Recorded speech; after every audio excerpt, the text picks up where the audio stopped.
అన్నిటికంటే చిన్న వస్తువు చెప్పాలనో లేదో నాకు తెలియదు. వర్షాలు ఎంత బీభత్సాలను సృష్టిస్తున్నాయో మనం చూస్తూనే ఉన్నాం కదా. నిన్న స్లాబ్ వేయడానికి వర్షము కమ్ముకొచ్చి కారుమేపం స్లాబ్ ఆగేటట్టున్నది సార్. నేను మీ దర్శనములో నేనేమడగలేదు, ఒక్కరోజు వర్షాన్ని పడనుండకుండా చేయగలరా సార్ అంటే ఒక్క సుక్క కూడా వర్షం పడలే. ఏం చెప్తారు? అందుకోసం అంతరికంటే ఆయన కోసం శ్రీరాముకు తెలుస్తుంది, మన శ్రీనివాసరాజుకు తెలుస్తుంది. అందేశ్రీ గారు ఏందా ఈ వానలు? మీ దగ్గర రేవంత్ రెడ్డి ఫోన్ నంబర్ ఉంటే జర ఈ వానలు చాలని చెప్పు. మొన్నటి నుంచి కామారెడ్డి, నిన్న మెదకు, ఈ రోజు సిద్దిపేట కార్లని కొట్టుకుపోతున్నాయి. వాగులు వంకలు చెరువు కట్టలు తెగిపోయేటట్టున్నాయి.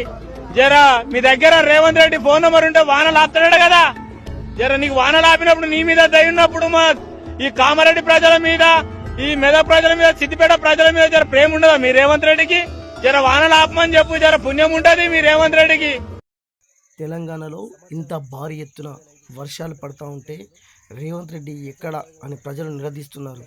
కామారెడ్డిలో పోటీ చేసిన ప్రజలు మళ్ళీ ఓట్ల కోసం వస్తావా, ప్రజలు కష్టాల్లో ఉన్నప్పుడు రావా అంటున్నారు. పాలించేవాడు పరిపాలించేవాడు ఏ విధంగా ఉన్నారో ఈ వీడియో చూస్తే మీకే అర్థమవుతుంది. అందశ్రీ గారు ఏకంగా రేవంత్ రెడ్డి వర్షాన్ని ఆపుతాడని చెప్పేసి జోకడం కొసమెరుపు ఇప్పుడు నెట్టింట చాలా వైరల్ అవుతుంది ఈ వీడియో. మరి వర్షాన్ని ఆపే తత్వం, వర్షాన్ని ఆపే శక్తి రేవంత్ రెడ్డికి ఉందా లేదా?